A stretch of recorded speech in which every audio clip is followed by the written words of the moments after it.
इनका जो ये नवयुवकों का संगीत और इनका जो प्रैक्टिस चल रहा था वो बहुत अच्छा लगा।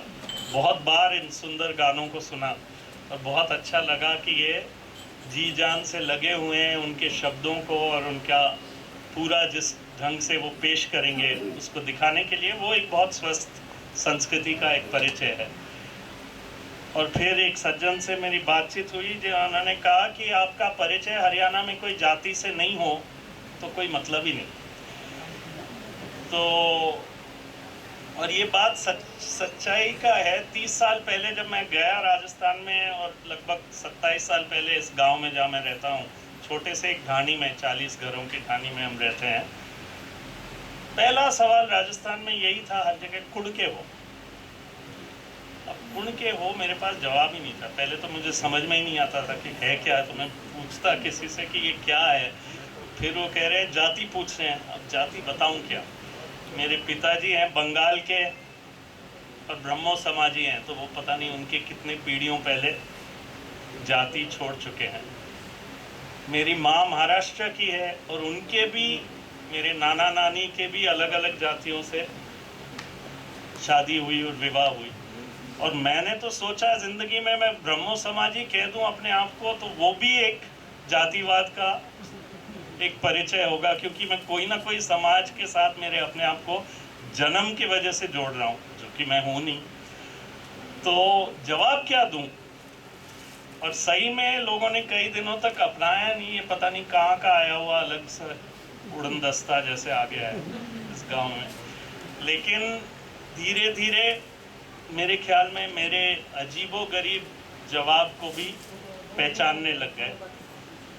तो मेरे ख्याल में एक चीज़ जो मैं यहाँ रखना चाहूँगा कि ये सवाल भी जब उठ रहे हैं, वास्तव में हमारे देश की एक बहुत बड़ी विडंबना है कि हम आज साइंटिफिक टेम्पर की बात कर रहे हैं।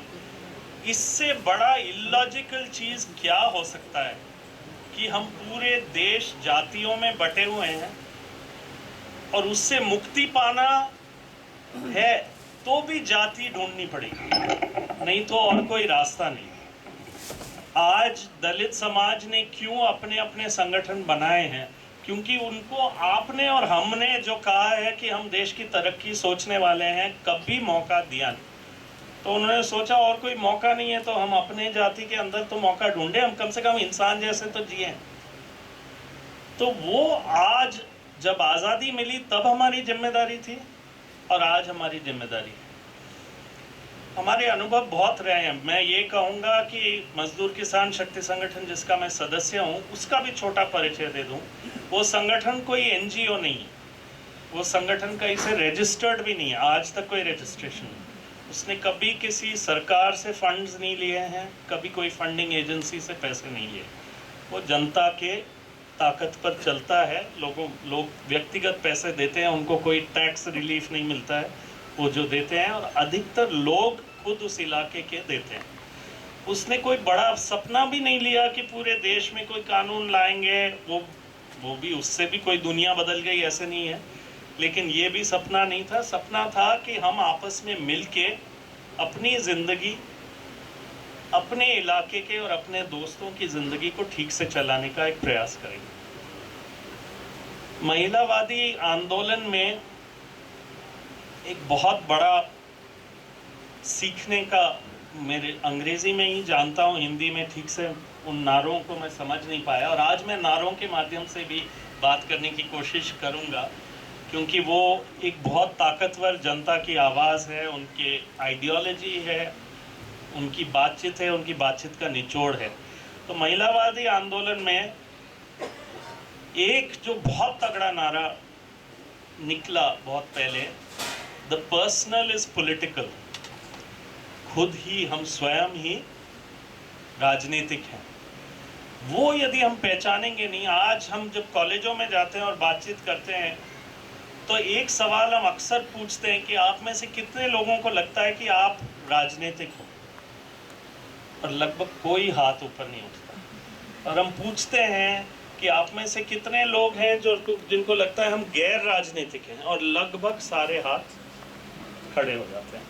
अब यही हमारे देश की राजनीति के विडंबना और बीमारी का सबसे बड़ा प्रतीक, क्योंकि हम अपने आप को, एक तो हमने जो दलगत राजनीति है उसका स्तर बिल्कुल गिरा दिया, दूसरा है अपने आप को राजनीति से अलग कर दिया, मन में ही कर दिया।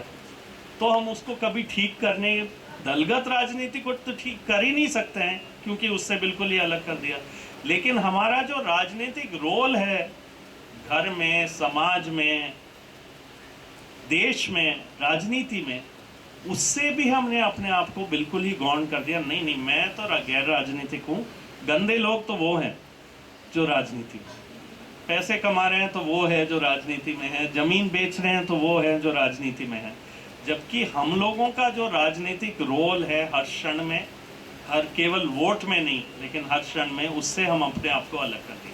उसके साथ एक दूसरा नारा है महिलावादी आंदोलन का कि क्रांति कहाँ। मेरे जैसे लोगों पर बहुत बड़ा एक आलोचना थी कि आप राजस्थान के जिस जगह में जाके गए और बैठ गए और आपने ये सूचना का अधिकार जैसा मुद्दा उठाया, इससे क्या क्रांति आने वाली, इससे इस देश, क्योंकि हमारे दोस्तों में बहुत सारे रैडिकल लोग थे जिन्होंने कहा कि एक बहुत बड़ी क्रांतिकारी आवाज़ उठनी चाहिए, ज़मीन का आंदोलन होना चाहिए, तभी क्रांति आएगी। लेकिन महिलावादी आंदोलन में एक बहुत बड़ा, मेरे ख्याल में हमारी ज़िंदगी जीने का एक उस नारे से एक चीज़ मिला, जहाँ उन्होंने कहा my life is a revolution, मेरी ज़िंदगी ही क्रांति। क्योंकि महिलाओं के लिए वास्तव में वो पैदा हो नहीं हो, वही एक क्रांति, वही एक संघर्ष है। वो इस राज्य से ज़्यादा कौन जानता है कि जहाँ महिलाओं का पैदा होना ही एक बहुत बड़ा संघर्ष, पैदा होते ही संघर्ष है कि मैं लड़की हूँ या लड़का हूँ, क्या होगा। उसके आगे संघर्ष है कि लड़की के साथ क्या व्यवहार होगा। मेरे घर में, मेरे जैसे घर में, मेरे पिताजी एयरफोर्स में रहे, मेरी माँ पढ़ी लिखी, मेरे 3 पीढ़ियाँ पढ़े लिखे, लेकिन मेरी बहन और मेरे बीच में हर हालत में भेदभाव था। वो मुझे भी नज़र आया और मेरे बहन को भी नज़र आया। बेशक वो अलग है, ऐसा नहीं है, मेरे माँ बाप तो आज भी नहीं मानेंगे कि कोई भेदभाव है, लेकिन व्यवहार में था। मैं जा सकता था बाहर, वो तो कहते नहीं नहीं इसकी सुरक्षा के लिए, लेकिन उसकी सुरक्षा के लिए इंतज़ाम नहीं करेंगे कि वो भी उतना ही बाहर जा सके जितना मैं जा सकूं। या जिस प्रकार के सवाल उससे उठाए गए या मेरे से उठाए गए, उसमें भेदभाव और फर्क था। तो महिलाओं ने समझा और सीखा कि उनको एक सम्मानजनक जिंदगी जीना है तो हर क्षण पर संघर्ष करना पड़ेगा, हर क्षण पर संघर्ष है, और एक भी चीज जीतो तो वो भी अपने आप में एक क्रांति। वो हमें समझ में आया तो हमें पता चला कि चाहे हम राजस्थान को बदल सके या नहीं बदल सके, उदयपुर जिले को बदल सके या नहीं बदल सके, हम अपनी जिंदगी को तो बदल सकते हैं।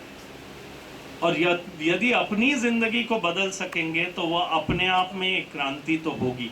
कम से कम हम दूसरों के बहाने उनके ऊपर हम नहीं दोष देंगे कि ये ऐसे हैं, ये समाज ऐसा है, ये देश ऐसा है, इसलिए हम भी ऐसे हैं।